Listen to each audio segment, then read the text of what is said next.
Hello, Beck. Welcome back to Sleep Detectives. Hey Sal, how are we going? Good.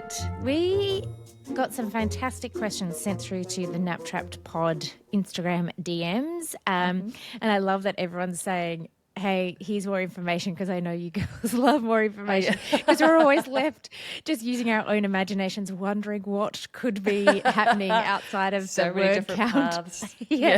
of the question box. So we can just dive straight in. Ellen writes, sleep detective question. 13 months old, sleep trained, and sleeps through 7 p.m. till 7 a.m. Amazing.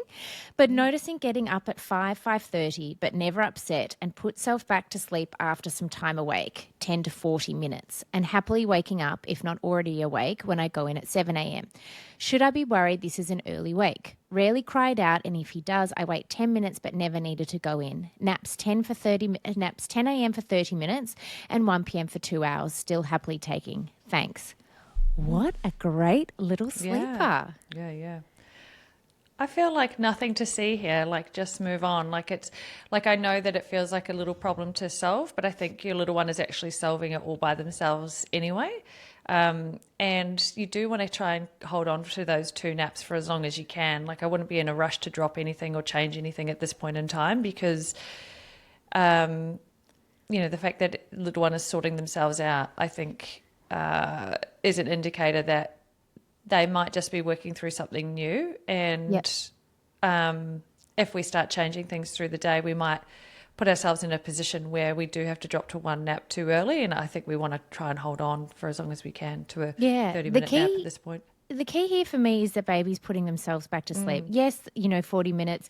If you're listening to them toss and turn through the monitor and having a shout or blowing raspberries or whatnot can feel like a little bit of a long time at that hour.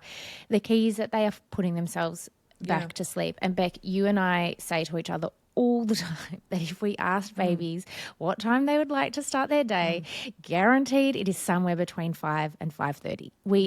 They all, that's, if I've ever had early rising in my house, it is always that time, 5:33, 5:37.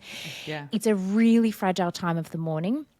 And I commonly see babies have a brief waking and put themselves back to sleep.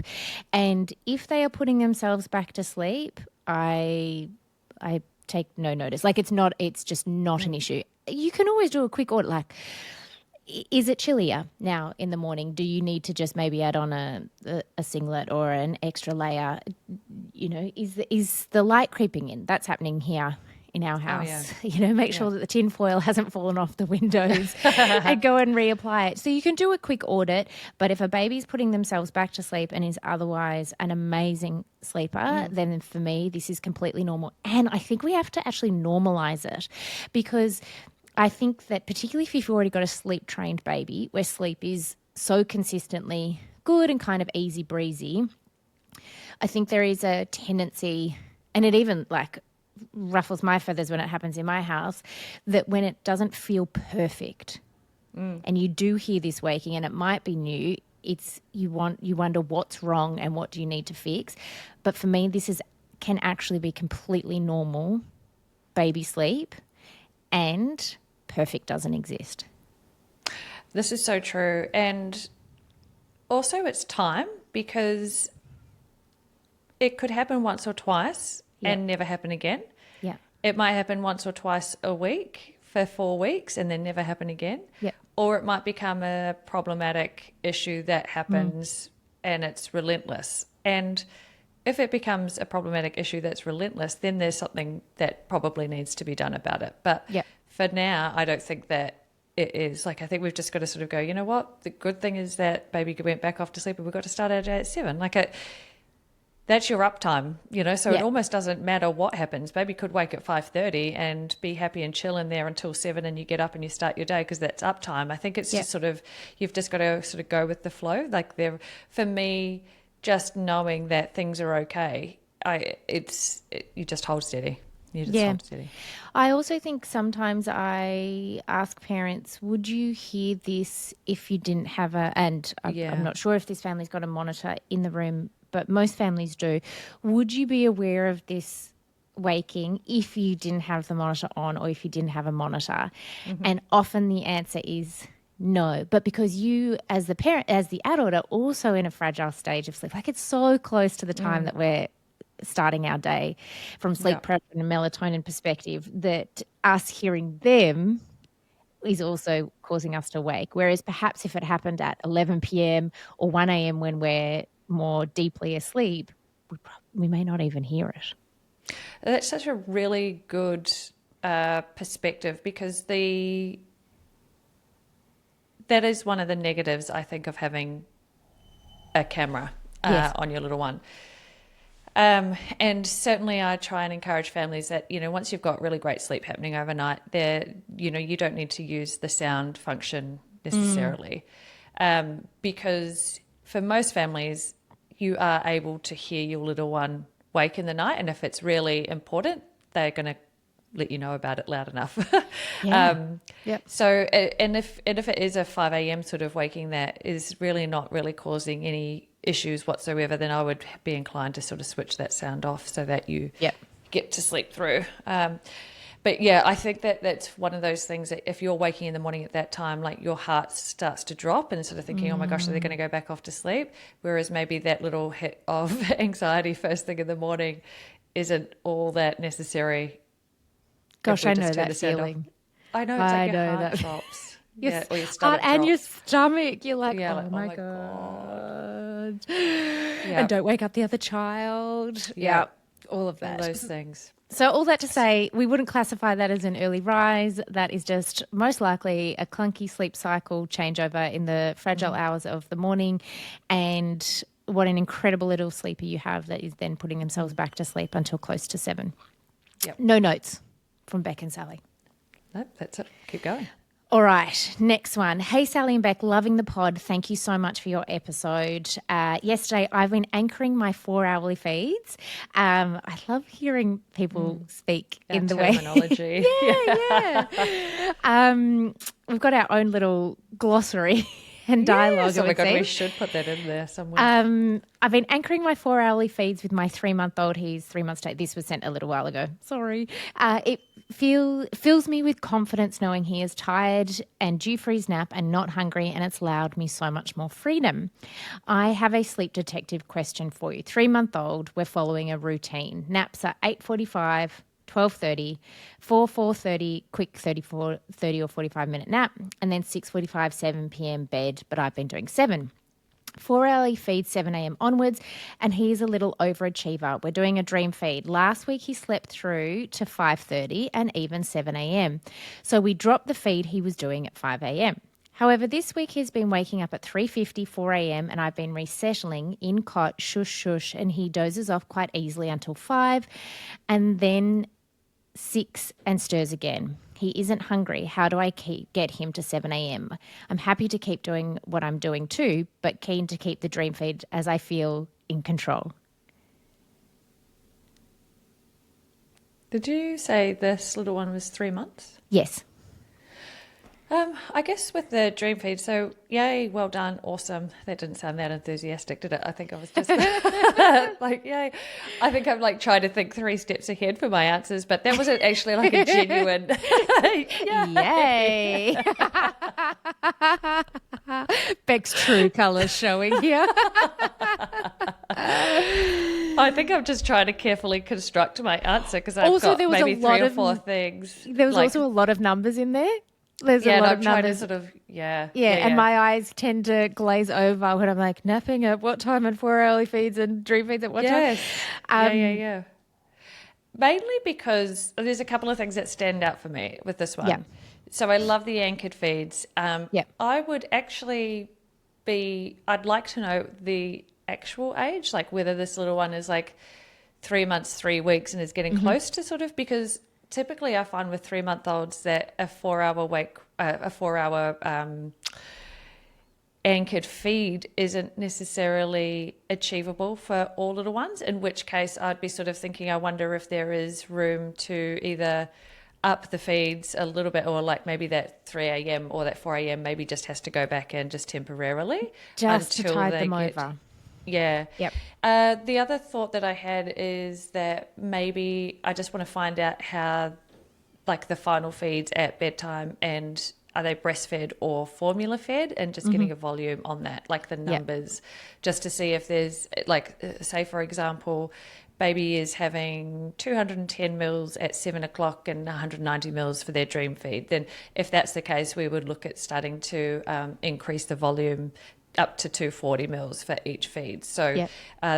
those are the two things. So that then you could maybe confidently eliminate that 3 a.m., 4 a.m. tricky Yep. sort of period. I am with you. I think we don't always have to stretch to 4 hourly Yep, during the day at this age, but cool if it's working. if it's working. Yeah. Yeah, and look, this baby can do a huge stretch even from a dream feed until at times 7 a.m. So something is definitely working. This is also one of the scenarios where I would think if I was really confident in I mean, I just wouldn't have any issue with this baby feeding twice. Even if, Oh no. if they Yeah, yeah, had yeah. been able to feed just the once, Yep. to fluctuate between the two, it just wouldn't bother me. But it also, and you and I did an episode on the dream feed where you are far more pro dream feed than I am, because I then wonder, okay, if we dropped the dream feed, and yes, I totally understand parents loving the control of it, but in theory, could this baby or any baby in a similar situation, even older, then potentially sleep through until midnight, and then you do your big investment feed then, and then we know this baby can do a long stretch. In theory, it may tide them over longer rather than always having to add in the second feed back in. Does that make sense? Yeah, yeah. I think in any scenario, what you're probably going to find is that there's still an option to have that second feed. Definitely.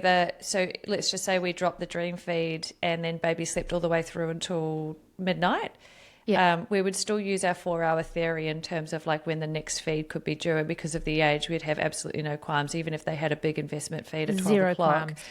If they woke after 4, totally fine. You get a boob to get back off to sleep, or you get a bottle to go back down.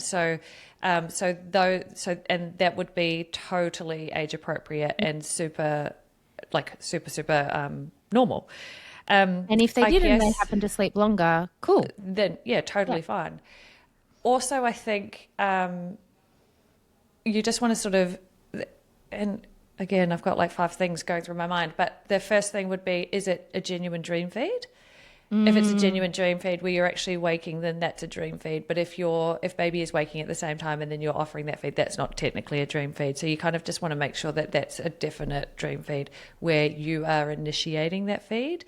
And then that would be, okay, well, then anytime after, say, and it was 10:30, anytime after, say, 2:30, 3 o'clock, you would be able to offer a feed.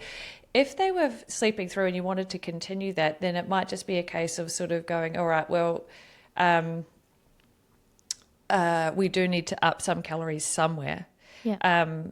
just to rule it out. So again, looking at those calorie needs, and then also just double checking how cold it is at that particular time of the night, because this is a really big one where most little ones are super restless at this time. So of this age, 3 o'clock onwards, super restless, very noisy, grunting, groaning, moaning, grumbling, all the things, and it feels like they're super awake, but typically they're not. They are just very loud and noisy. So the 2 things that you want to just rule out is cold. So just making sure that they've got enough layers on underneath their sleeping bag or swaddle, or if they're not using a sleeping bag and swaddle and you've got them in a bassinet or a cot, that you've got enough layers in terms of like blankets and sheets and so forth. Obviously, safe sleep guides.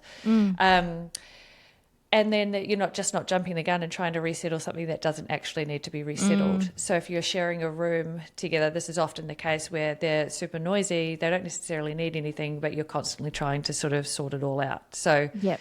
um, At which yeah. point, that's when my babies have ended up in their bassinet on the other side of the room. Just create so some that distance. create a little bit of distance so the snuffle and squeak isn't right in my ear, and it just gives me that buffer of not accidentally over responding. Because then when they cry, you think, okay, they've grunted and tossed and turned for 30 minutes, for example.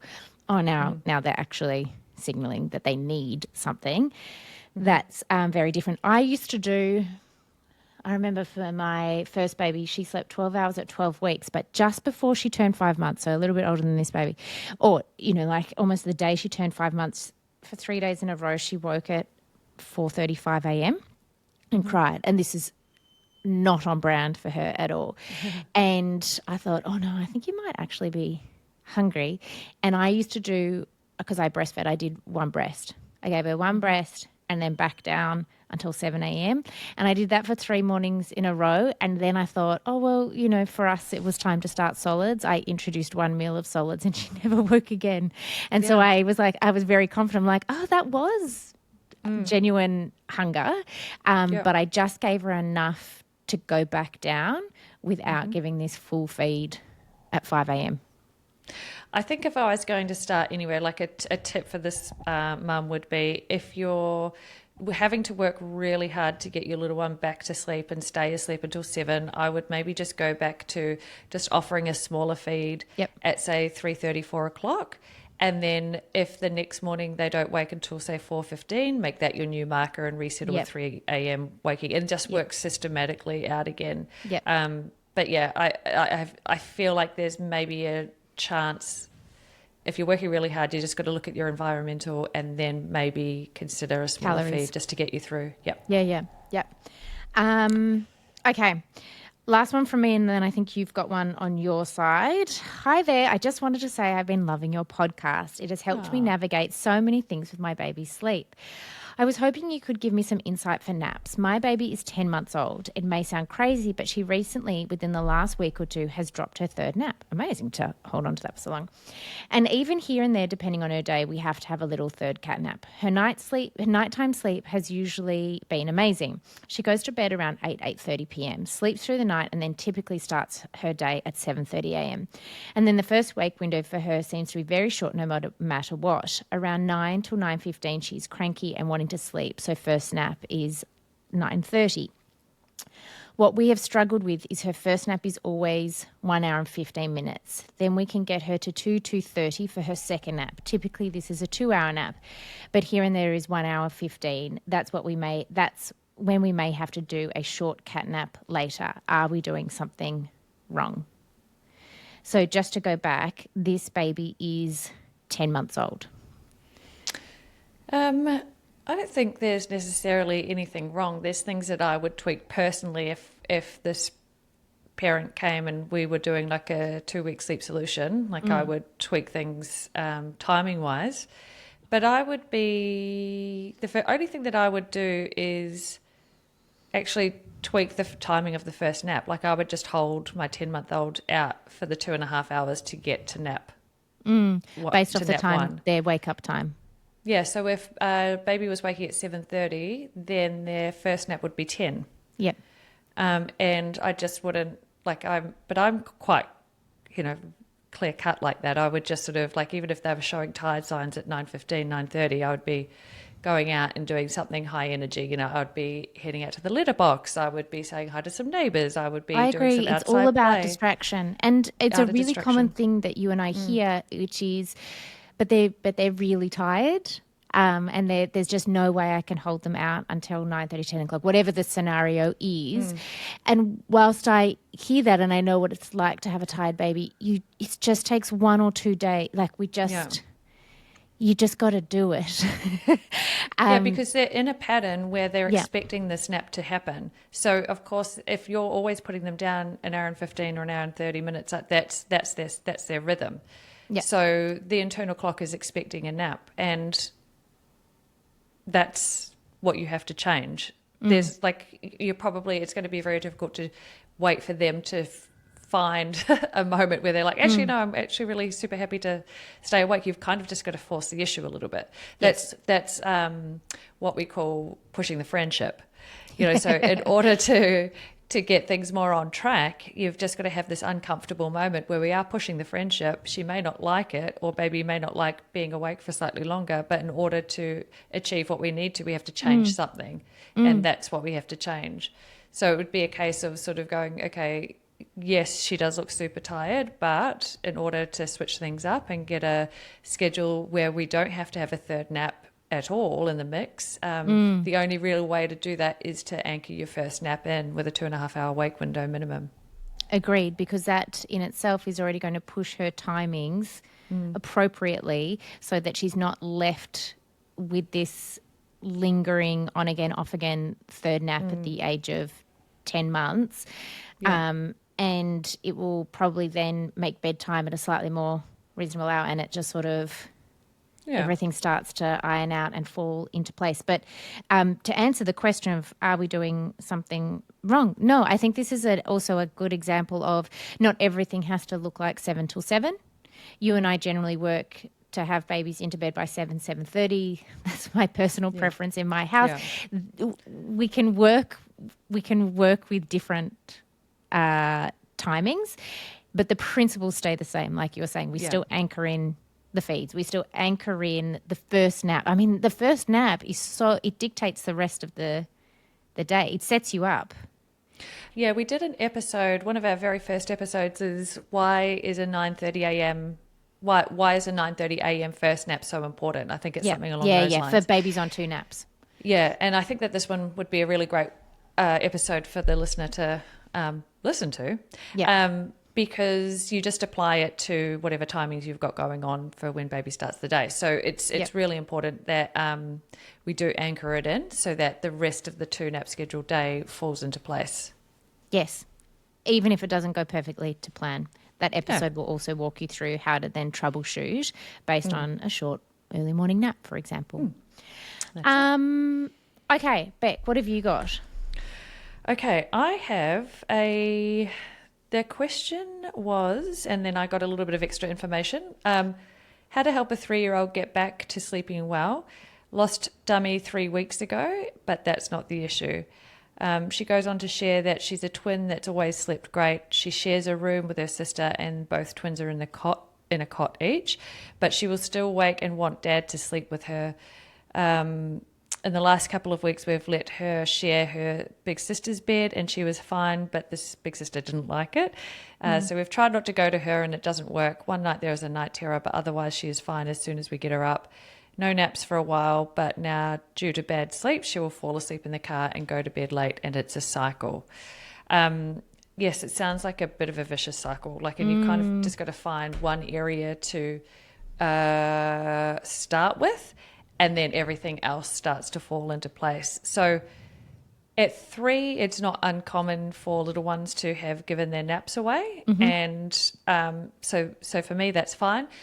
Maybe there was a little while where that nap may have needed to stay for a little bit longer, and so sleep sort of took a little bit of a nosedive, and then we started to get some issues overnight. But now that she's 3, I think that we can work with working towards having no nap again. And so it might just mean that we have to focus on getting a number of consecutive days together so that you can work solely on getting your little one through the day without a nap and then getting them into bed at a reasonable time frame, and then working on your bedtime response, and then a very, overnight. Very clear set response overnight. Yeah. That's where my head goes to, is that we drop the nap once and for all, and it might mean that you need to not be in the car. Is that what they said? Yeah. And it's tough, obviously you've got multiple children. We just need a couple of really safe days where they're not going to be able to sort of surrender to the motion of the car. We just sort of push through. But for me, knowing that age, and I love that we're answering a toddler question, we're so baby, is that this sort of overnight waking and asking for something, like asking for dad, asking for a different bed, it's just so common with older toddlers. It's absolutely their job to push every boundary, and they will always choose the more fun option. And the tricky thing to navigate is that they are incredibly articulate, vocal, and to be honest, at the best of times, we're trying to pick our battles with babies and toddlers alike. So if we think, we'll pop them into bed with the older sibling, look, that worked. We're just trying to nip things in the bud. Yeah. But I would be looking at this, and I would actually be communicating to the 3-year-old as well that tonight when you wake up, you're going to stay in your cot, and then I would choose whatever sleep training technique resonates with you. It generally needs to be very low stimulation and hands off, and you just see it through. And if it needs to happen at bedtime, almost even better, because then you start the way you intend to see the night through.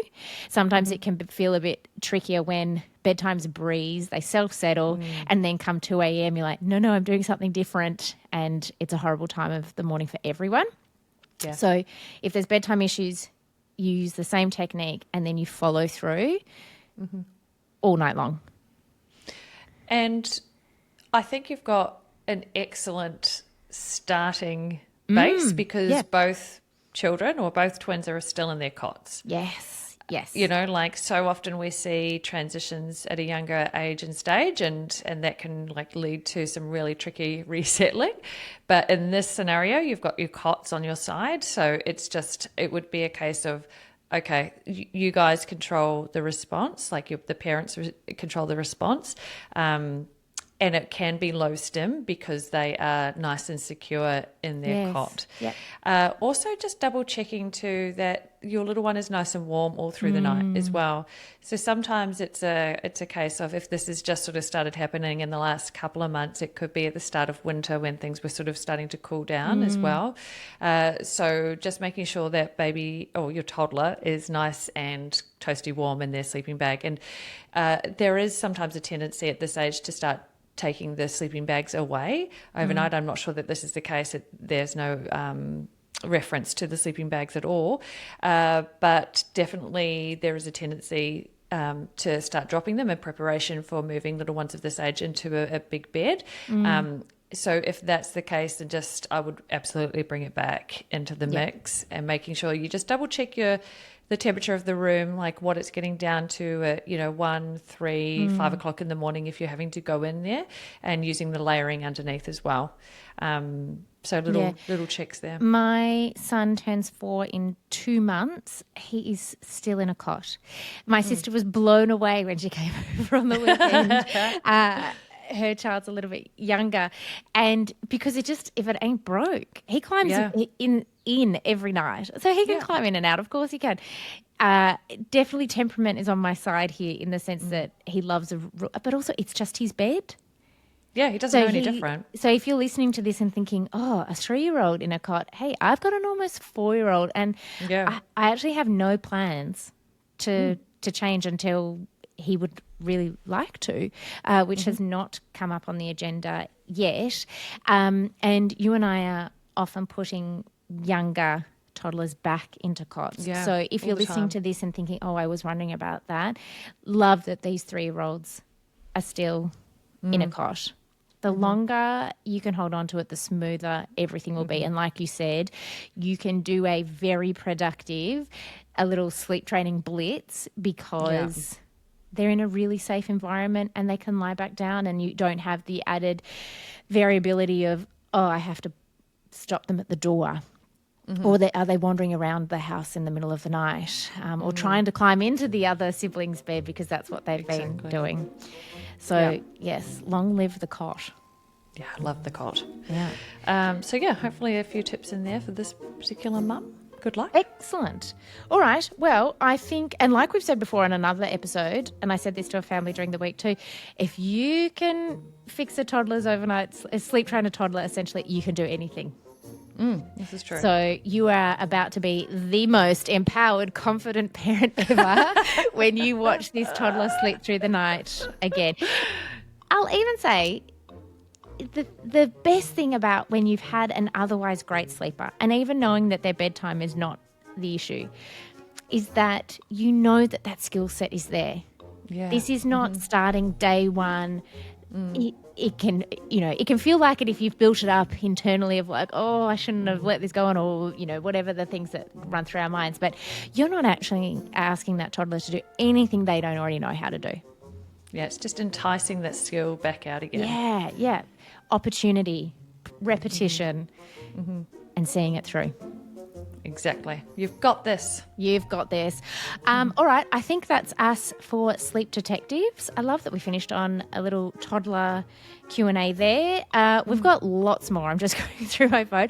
So we are going to record another episode, I think pretty much back to back. So we will see you on the next episode of Sleep Detectives. See you later,